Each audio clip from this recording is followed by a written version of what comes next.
Hello दोस्तों, क्या हाल है। तारीख 25 अक्टूबर हो गई आज और दिन मंगलवार, हिंदी तिथि कार्तिक महीना अमावस्या। और आइए बात करते हैं आज के मुख्य समाचार में देश भर की तमाम बड़ी खबरों पर नजर डालते हैं। देखिए, देश भर में बड़ी ही धूमधाम से दिवाली का त्योहार मनाया गया और देश के प्रधानमंत्री नरेंद्र मोदी लगातार 90 साल सैनिकों के साथ दिवाली मनाने के लिए पहुंचे हैं, यानी इंडियन आर्मी के जवानों के साथ इस बार भी उन्होंने दिवाली मनाई। ये कुछ तस्वीरें आप देख सकते हैं। और प्रधानमंत्री नरेंद्र मोदी ने कारगिल में जवानों के साथ में वंदे मातरम भी गाया, भारत का राष्ट्र गीत। और देखिए दोस्तों, इस कारगिल दौरे के दौरान पीएम क्या बोले कि हम युद्ध को पहला नहीं बल्कि अंतिम विकल्प मानते हैं। भारत शांति में विश्वास रखता है, लेकिन शांति के लिए ताकतवर भी होना जरूरी है और इसीलिए हम ताकतवर हो रहे हैं। इंडियन आर्मी में महिलाओं को लेकर भी पीएम ने कहा कि महिलाओं के शामिल होने से भारत की शक्ति और ज्यादा बढ़ेगी। अच्छा, इसके अलावा हर साल की तरह दोस्तों इस बार भी भारत पाकिस्तान बॉर्डर पर है, जो अटारी बॉर्डर है पंजाब में, वहां पर बीएसएफ के जवानों ने पाकिस्तान रेंजर्स को मिठाई दी और कमांडेंट बोले कि शांति बनाए रखने के लिए हम प्रतिबद्ध हैं। जब भी भारत या पाकिस्तान का कोई भी त्योहार होता है तो दोनों सेना के जवान एक दूसरे को मिठाई खिलाते हैं और थोड़ी देर के लिए बॉर्डर को खोला जाता है। ये कुछ तस्वीरें आप देख सकते हैं। तो दिवाली का माहौल तो कुछ यूं रहा दोस्तों। और इसी बीच में आपको बता दूं, आज सूर्य ग्रहण भी है। आपको भी पता होगा कि इस बार दिवाली के ठीक दूसरे ही दिन सूर्य ग्रहण लग रहा है और इसी वजह से आज गोवर्धन पूजा भी नहीं रहेगी, बल्कि दिवाली और गोवर्धन पूजा में भी एक दिन का गैप रहेगा। 1300 साल बाद दिवाली पर सूर्य ग्रहण के 4 ग्रहों का ये दुर्लभ योग मिल रहा है। मतलब जब दिवाली और गोवर्धन पूजा के बीच सूर्य ग्रहण के दौरान बुध, गुरु, शुक्र और शनि सभी ग्रह अपनी अपनी राशि में हैं। ऐसा अद्भुत संयोग पिछले 1300 सालों में नहीं बना है और इसलिए इस सूर्य ग्रहण को बड़ा ही खास माना जा रहा है। और भारत में भी इस सूर्य ग्रहण के दिखने की वजह से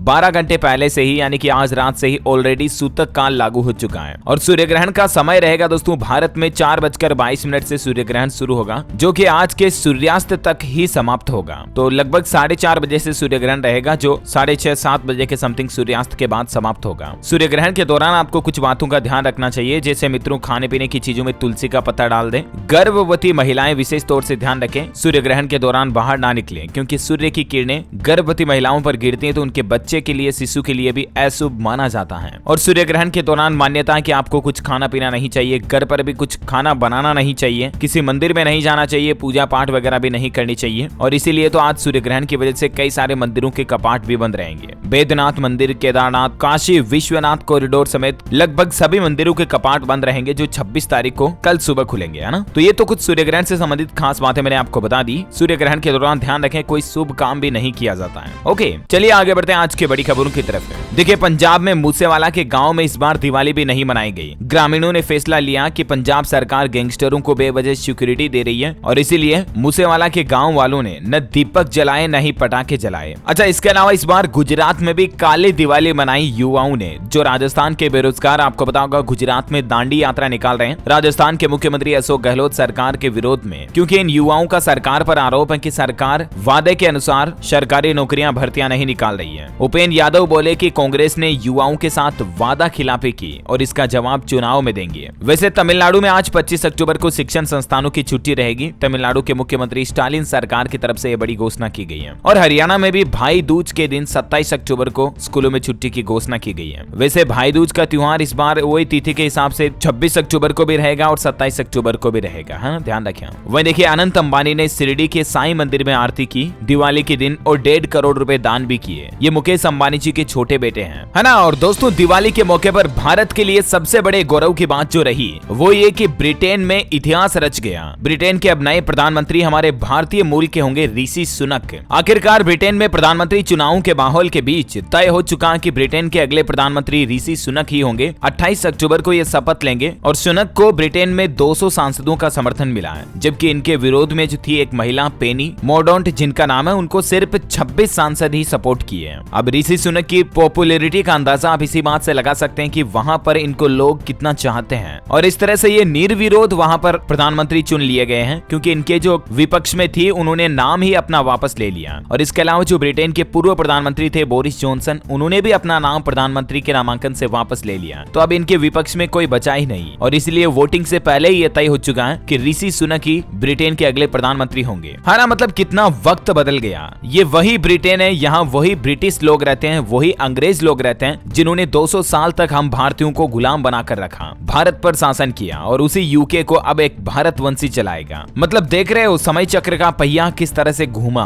अभी हमें भी आजाद हुए कितने साल हुए, पीछे 75 साल और आज एक भारतवंशी राज करेगा ब्रिटेन पर, ब्रिटिश लोगों पर। ऋषि सुनक के पीएम बनने पर भारतीय समुदाय भी गदगद हो गया। वहाँ जो ब्रिटेन में हमारे भारतीय लोग रहते हैं ना, उन्होंने इस पल को ऐतिहासिक और प्रेरणादायक बताया। आपको बता दो दोस्तों, ऋषि सुनक के माता पिता पंजाब रहते थे, वहाँ से वो पहले अफ्रीका गए और फिर वो इंग्लैंड पहुंचे, ऋषि सुनक का पूरा परिवार, और वहीं पर उनका जन्म हुआ। भले ही वो ब्रिटेन में पले बड़े, पढ़े लिखे बड़े हुए, लेकिन आखिर खून तो भारतवंशी का ही है। तो दोस्तों ये हम सभी हिंदुस्तानियों के लिए भी बड़ा सीना चौड़ा करने वाली, फक्र करने वाली बात है। देश के प्रधानमंत्री नरेंद्र मोदी ने भी ऋषि सुनक को ब्रिटेन का पीएम बनने पर बधाई दी और कहा कि अब हम मिलकर काम करेंगे। मतलब कितनी शॉर्ट रूप में कितनी गहरी बात कही है, जरा समझिए इसे। दोनों देश मिलकर वैश्विक मुद्दों पर काम करेंगे। दोस्तों ब्रिटेन के एक पूर्व प्रधानमंत्री थे चर्चिल, जिन्होंने पहले ये कहा था कि भारतीय नेता कमजोर होते हैं, उनको राज करना ही नहीं आता है। हिंदुस्तान को भी अगर आजाद कर दिया तो उस पर हर कोई राज करेगा, भारतीयों को शासन चलाना नहीं आता। ये बातें कही थी आजादी के वक्त भी किसी ने, लेकिन आज उन्हीं बातों का मुंहतोड़ जवाब दिया भारतवंशी ऋषि सुनक ने।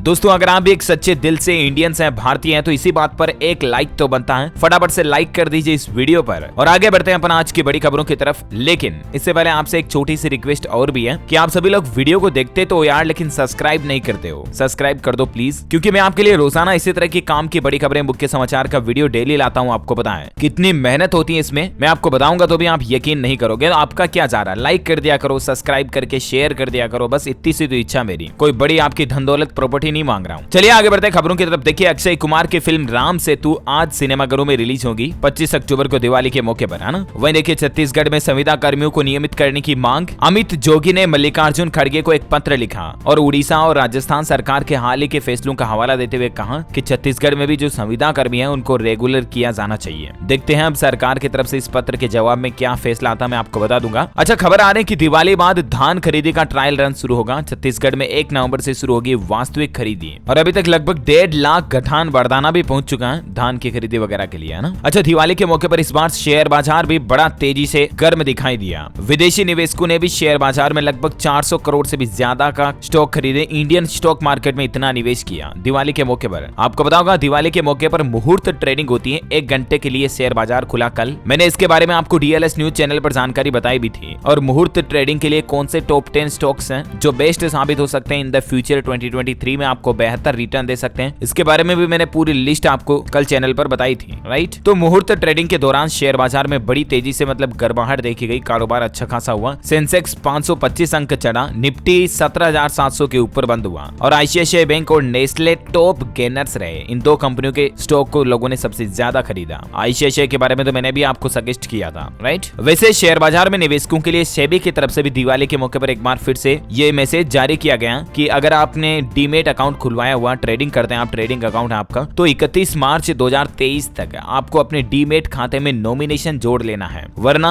मार्च 2023 के बाद बिना नॉमिनेशन वाले डीमेट खातों को डीएक्टिवेट कर दिया जाएगा, ठीक है ना। सेबी की तरफ से सभी लोगों के लिए जरूरी सूचना जारी की गई है ना। और अगले बड़ी खबर आ रही है कि ऑनलाइन बिजली बिल भरने वालों के लिए एक अलर्ट जारी हुआ है। अगर आप भी बिजली बिल ऑनलाइन भरते हैं ना, आजकल तो डिजिटल जमाना हो गया, हम लोग ज्यादातर फोन पे, पेटीएम वगैरह से बिजली बिल भरते हैं, लेकिन भारत सरकार की तरफ से चेतावनी जारी की गई कि आजकल साइबर क्राइम करने वाले लोग बाग ऐसी अनोखी तरीके से ठगी कर रहे हैं। लोगों को क्या करते हैं, मैसेज भेजते हैं कि आपका इतना बिजली बिल बकाया है, तुरंत जमा करें वरना आपका कनेक्शन काट दिया जाएगा। और उसके नीचे, मैसेज के नीचे आपको एक लिंक दी जाती है, तो ऐसे लिंक पर कभी भी भूल कर भी क्लिक ना करें, क्योंकि कोई भी बिजली विभाग आपको इस तरीके से मैसेज नहीं भेजता है। आपको बिजली बिल जमा करना ही है तो आप ऑथेंटिक पोर्टल के जरिए या किसी ऑथेंटिक पेमेंट यूपीआई ऐप से जमा करें, अपने के नंबर बिजली बिल के एंटर करें, आपको ड्यू अमाउंट दिख जाएगी और उसी हिसाब से जमा करें। कभी इस तरह से डर कर मैसेज में आए हुए लिंक से बिजली बिल जमा ना करें, ठीक है ना। सावधानी रखें वरना उल्टा आपके साथ बैंकिंग धोखाधड़ी हो सकती है, आपके खाते में जमा सारे पैसे कट सकते हैं। सावधानी ही सुरक्षा है। अच्छा, अगली खबर देखिए दोस्तों, दिवाली के मौके पर मुख्यमंत्री योगी आदित्यनाथ ने भी गोरखपुर को तोहफा दिया। 80 करोड़ की परियोजनाओं का लोकार्पण और शिलान्यास किया। पंजाब के मुख्यमंत्री भगवंत मान सरकार की तरफ से मिनी बस के जो ऑपरेटर हैं उनको दिवाली पर बड़ा तोहफा दिया गया है। दरअसल सरकार का कहना है कि मिनी बसों के पुराने परमिट रद्द होने से मामला थोड़ा पेचीदा हो गया, लेकिन इसको अच्छे ढंग से सुलझाया जाएगा ताकि भविष्य में ऑपरेटरों को ऐसी मुश्किल फिर से ना पड़े, क्योंकि पंजाब में लाखों परिवार मिनी बस कारोबार से जुड़े हुए हैं जिनसे उनकी रोजी रोटी चल रही है। तो इसीलिए पंजाब सरकार की तरफ से दिवाली के मौके पर यह बात बताई गई और उन्होंने ये भी कहा कि बसों पर हर वर्ष 10% लगाए जाने वाला सोशल सिक्योरिटी टैक्स भी सरकार वापस लेगी ताकि मिनी बस चालकों को राहत मिल सके। तो ये दिवाली के मौके पर मतलब बड़ी घोषणा की गई है ना। ना। और वहीं देखिए मध्य प्रदेश सरकार की तरफ से एक और फैसला लिया गया कि अब राशन की कालाबाजारी नहीं होगी। वन नेशन वन कार्ड में डेटा स्टोर होगा। राशन कार्ड से संबंधित सारे काम ई-KYC से होगा, पहली बात तो। दूसरी बात, ऑनलाइन पोर्टल पर सारा डेटा स्टोर होगा वन नेशन वन कार्ड के तहत, जिससे कि राशन से संबंधित जो फर्जीवाड़ा होता है, भ्रष्टाचार होता है, कालाबाजारी होती है, उस पर रोक लगेगी। और सरकार का कहना है कि राशन कार्ड में ई-KYC और डेटाबेस में मोबाइल नंबर अपडेट कराने के लिए 30 नवंबर तक एमपी राज्य में एक अभियान भी चलाया जाएगा। मध्य प्रदेश भोपाल से इसकी शुरुआत होगी, है ना। वैसे एमपी में एक और नया नियम भी लागू कर दिया गया कि अब बिना लाइसेंस दुकानदार खाने का सामान नहीं बेच पाएंगे, वरना सीधा 5 लाख का जुर्माना होगा या फिर जेल होगी। अब कोई भी दुकानदार अगर खाने पीने का सामान बेच रहा है, मिठाई या ऐसा कुछ भी, तो उन्हें फूड लाइसेंस लेना जरूरी ही होगा। बिना लाइसेंस के वो नहीं बेच पाएंगे, अदरवाइज 5 लाख जुर्माना या जेल की सजा हो सकती है। मध्य प्रदेश भोपाल से ही इस तरह का नया अभियान भी शुरू होने जा रहा। अच्छा, वहीं तेलंगाना सरकार की तरफ से भी लोगों को खुशखबरी दी गई है कि इस साल राज्य में 8 नए मेडिकल कॉलेज खोल दिए जाएंगे। तेलंगाना के मुख्यमंत्री चंद्रशेखर राव की तरफ से यह ऐतिहासिक पहल की घोषणा की गई है। अच्छा, वहीं देखिए जम्मू रेलवे की तरफ से भी प्लेटफॉर्म टिकट को महंगा कर दिया। अब 10 रुपए की बजाय यात्रियों को प्लेटफॉर्म टिकट के लिए 30 रुपए चुकाने होंगे। 6 नवंबर तक ये नई रेटें लागू रहेगी। त्योहारी भीड़ को देखते हुए ही रेलवे ने ये फैसला लिया। वैसे दोस्तों, अभी तो अपन कुछ और महत्वपूर्ण और काम की खबरें देखेंगे, लेकिन फिलहाल आज के मौसम समाचार पर नजर डाल लेते हैं। देखिए 7 राज्यों में होगा तूफान चक्रवात सितरंग का असर है। 100 किलोमीटर प्रति घंटे की रफ्तार से हवाएं चलेगी और तूफान के इस खतरे के बीच मौसम विभाग ने भी चेतावनी दी है कि समुद्र किनारे ना जाए लोग बाग। साइक्लोन सितरंग बंगाल की खाड़ी से लगे 7 राज्यों में अपना असर दिखा सकता है और इसलिए मौसम विभाग की तरफ से 24 और 25 अक्टूबर के लिए चेतावनी जारी की गई है। वो 7 राज्य जिनमें हाई अलर्ट जारी किया गया इस तूफान का, वो है त्रिपुरा, असम, अरुणाचल प्रदेश, मिजोरम, मणिपुर, पश्चिम बंगाल और नागालैंड। इन राज्यों में इस तूफान के चलते भारी बारिश हो सकती है, तेज हवाएं चल सकती है और किनारे वाले क्षेत्रों में ये तूफान प्रचंड तबाही भी मचा सकता है। बंगाल और उड़ीसा में तो विशेष हाई अलर्ट जारी किया है। एनडीआरएफ की टीमें भी तैनात है लगातार 24 घंटों से। और इसी बीच संपूर्ण भारत का आज 25 अक्टूबर 2022 का मौसम पूर्वानुमान क्या कहता है, तो अगले 24 घंटों के दौरान दोस्तों असम, मेघालय, अरुणाचल प्रदेश, नागालैंड, मणिपुर वगैरह में बारिश की संभावना है इसी चक्रवात के चलते। और वहीं पश्चिम बंगाल, सिक्किम, अंडमान निकोबार वगैरह में भी बारिश हो सकती है। ओके, कोरोना बुलेटिन की बात करें दोस्तों तो दिवाली के मौके पर बड़ी राहत की खबर आई है। 188 दिन बाद सबसे कम कोरोना के नए केस देखने को मिले। पिछले 24 घंटों में भारत में सिर्फ 1334 ही कोरोना के नए मामले आए और एक्टिव केस की संख्या में भी गिरावट आई है। अभी सक्रिय मामले 23,432 चल रहे हैं। चलिए कोरोना बुलेटिन के बाद में आपको कुछ एजुकेशनल खबरें बता देता हूँ। देखिए ISC के 10th और 12th बोर्ड के एग्जाम के सैंपल पेपर रिलीज कर दिए गए हैं। आप ऑफिशियल पोर्टल CISCE.org पर जाकर डाउनलोड कर सकते हैं। मतलब अभी जो बोर्ड एग्जाम होंगे वो किस नए पैटर्न में होंगे वो एज इट इज आपको यहाँ पर सैंपल पेपर में देखने मिल जाएगा। वही देखिए उत्तराखंड में वन रक्षक के 894 पदों पर वैकेंसी निकली हुई है। इसका ऑफिशियल पोर्टल ये है और इच्छित उम्मीदवार 11 नवंबर तक इस पोर्टल के जरिए ऑनलाइन अप्लाई कर सकते हैं। वैसे राजस्थान में भी फूड सेफ्टी ऑफिसर के 200 पदों पर वैकेंसी निकली हुई है। 40 साल तक की उम्र के कैंडिडेट्स भी इसमें अप्लाई कर सकते हैं और अंतिम तारीख है इसकी 30 नवंबर तक। आप RPSC के पोर्टल के जरिए ऑनलाइन फॉर्म भर सकते हैं, है ना। चलिए एजुकेशन के बाद कुछ और अपडेट्स देख लेते हैं फटाफट से। देखिए विश्व प्रसिद्ध बांके बिहारी के मंदिर में दर्शन का समय बदलने जा रहा। 27 अक्टूबर से नया टाइम टेबल लागू होगा। सुबह 8:45 पर पट खोले जाएंगे और 8:55 पर भक्त श्रृंगार आरती के दर्शन कर सकेंगे। अच्छा, दिवाली के मौके पर मध्य प्रदेश के मुख्यमंत्री शिवराज सिंह चौहान ने एक संकल्प लिया और कहा कि अब लोगों को दफ्तरों के चक्कर नहीं लगाने पड़ेंगे। दरअसल दिवाली के मौके पर MP के CM शिवराज बोले कि मध्य प्रदेश में विकास के लिए लगातार काम होंगे। गड़बड़ी करने वालों और भ्रष्टाचार करने वालों पर तुरंत कार्रवाई की जाएगी। साथ ही शिवराज सिंह चौहान ने नशे के खिलाफ अभियान की बात करते हुए कहा कि सड़क पर शराब पीने वालों को अब छोड़ा नहीं जाएगा। वैसे इस बार ये भी कंफ्यूजन हो रहा है दोस्तों कि भाई दूज का त्योहार कब रहेगा, 26 या 27 अक्टूबर को, कब मनाना ज्यादा सही रहेगा। तो आपको बता दूं इस बार 26 अक्टूबर को भाई दूज का त्योहार मनाया जाएगा। वैसे इस साल कार्तिक मास के कृष्ण पक्ष की द्वितीया तिथि दोनों ही दिन पड़ रही है, 26 और 27 अक्टूबर को। 26 अक्टूबर को दोपहर 2:43 से द्वितीया तिथि शुरू होगी, जो दूसरे दिन 27 अक्टूबर को दोपहर 12:45 तक रहेगी। तो कहने का मतलब 26 अक्टूबर को अगर आप भाई दूज का त्योहार बनाती हैं तो दोपहर 2:30 बजे बाद ही तिलक वगैरह होगा और इस तरह से आप दोनों में से किसी भी दिन मना सकती हैं। इसका शुभ मुहूर्त वगैरह क्या रहेगा इसके बारे में मैं सेपरेट जानकारी अलग से DLS न्यूज चैनल पर बता दूंगा, तो आप चेक कर लीजिएगा। ओके, अच्छा मैं देखिए झारखंड के मुख्यमंत्री हेमंत सोरेन सरकार की तरफ से एक बड़ा आदेश जारी किया गया और सरकार ये बड़ा फैसला लेने जा रही है कि झारखंड राज्य में राज्य सरकार के सारे सरकारी दस्तावेज और फाइलों को डिजिटलाइज करने का आदेश जारी किया हेमंत सोरेन की तरफ से। वहीं देखिए दोस्तों, हालिया T20 में पाकिस्तान की हार के बाद वीरेंद्र सहवाग की तरफ से अपने ट्विटर अकाउंट पर एक वीडियो शेयर किया गया, जिसमें एक व्यक्ति क्रिकेट देख रहा है और क्रिकेट देखते देखते उसके हिसाब से मैच नहीं आता तो वो टीवी को तोड़ देता है। तो सोशल मीडिया में यूजर्स रिएक्ट कर रहे हैं कि इस तरह की हरकतें पाकिस्तान वाले ही कर सकते हैं। तो इस पर वीरेंद्र सहवाग ने कैप्शन लिखा कि आप बेवजह टीवी फोड़ रहे हैं, हम तो पटाखे फोड़ रहे हैं। मतलब बड़ा ही फनी रिएक्शन दिया। अच्छा, वहीं देखिए बड़ी खबर, उत्तर प्रदेश में एक एक्सीडेंट के क्लेम के मामले में बड़ा फर्जीवाड़ा सामने आया और इस फर्जीवाड़े में अब 30 वकीलों का लाइसेंस भी रद्द कर दिया। 6 पुलिस कर्मी भी दोषी पाए गए। किसी एक्सीडेंट केस में बीमा क्लेम वगैरह को लेकर ये मामला था और उस मामले में देखिए फर्जीवाड़ा कितना ज्यादा हुआ। बार काउंसिल की तरफ से 30 वकीलों का लाइसेंस भी रद्द कर दिया गया। वहीं देखिए शुगर कंपनियों के लिए अच्छी खबर, एथेनॉल प्रोजेक्ट्स के लिए आवेदन करने की समय सीमा को सरकार ने 6 महीने के लिए बढ़ा दिया और अब एप्लीकेशन विंडो 21 अप्रैल 2023 तक खुली रहेगी। अच्छा, मोबाइल रिचार्ज, बिजली बिल, गैस बुकिंग वगैरह पर 10% कैशबैक ऑफर दे रहा अभी बजाज फिनसर्व, बजाज UPI पे की तरफ से। वहीं देखिए हरियाणा सरकार ने बदले अंग्रेजों के जमाने के नियम।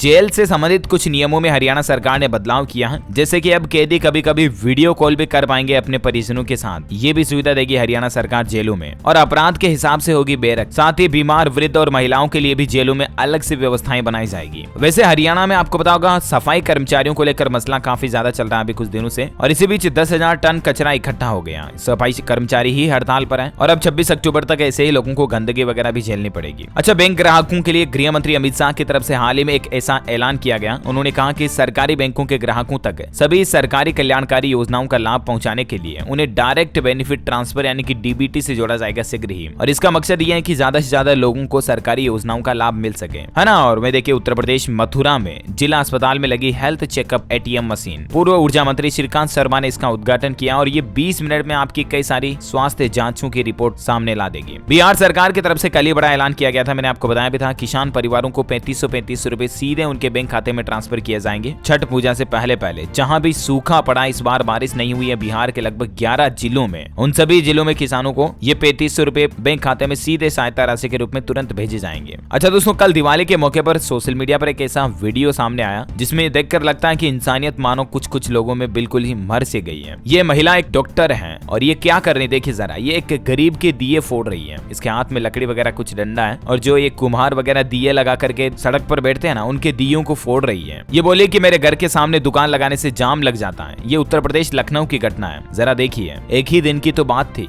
ये अपना पेट पालने के लिए, अपनी रोजी रोटी के लिए सड़क पर बैठकर दुकान लगा रहे हैं, दिए बेच रहे हैं। ये भी अगर हम लोगों को रास नहीं आता तो मानवता पर इससे बड़ी शर्म की बात कोई हो ही नहीं सकती है। क्या कहना चाहेंगे आप ऐसे लोगों के बारे में? कमेंट करके बताइएगा। वैसे दोस्तों अंतिम अपडेट आ रहा बड़े ही चौंका देने वाला कि अगली महामारी की वजह होगा क्लाइमेट चेंज। जानवर या पक्षी नहीं बल्कि बर्फ पिघलने की वजह से कोरोना जैसे वायरस अब दुनिया में फैलेंगे। ये दावा proceedings of the Royal Society B biological science journal में प्रकाशित एक रिसर्च में किया गया। तो क्लाइमेट चेंज को रोकने का एक ही उपाय आपको ही बताएं, ज्यादा से ज्यादा पेड़ पौधे लगाएं, प्रदूषण जितना कम हो उतना बेहतर है। ओके दोस्तों, तो इस कड़ी में आज दिन भर की तमाम बड़ी खबरें, मुख्य समाचार, टुडे ब्रेकिंग न्यूज का अपडेट वीडियो यहीं फिनिश होता है। एंड हैप्पी दिवाली अगेन आप सभी भाइयों बहनों दोस्तों मित्रों को हमारी DLS न्यूज टीम की तरफ से। आपकी दिवाली कैसी रही मुझे नीचे कमेंट में बताइएगा। आज कोई भी माइंड क्विज प्रोग्राम नहीं है। इस वीडियो के नीचे कमेंट में मुझे बताना कि आपने सब्सक्राइब कर लिया इस चैनल को या नहीं किया। यस अथवा नो कमेंट में लिखिए। साथ ही इस वीडियो को लाइक और शेयर करना, हमारे चैनल DLS न्यूज को सब्सक्राइब करके बेल आइकन जरूर दबा देना। ये कहने की आदत है ना। ओके, बाकी ढेर सारी शुभकामनाएं। हमारी यही प्रार्थना कि माँ लक्ष्मी की कृपा आप पर बनी रहे, आपके जीवन में सुख संपत्ति, धन संपदा, वैभव, ऐश्वर्य, सुख सबकी भरपूर प्राप्ति हो। हमारी ढेर सारी शुभकामनाएं आपके साथ हैं और इसी के साथ ही विदा लेना चाहूंगा आपसे। Thank you, take care, good bye, जय हिंद, जय भारत,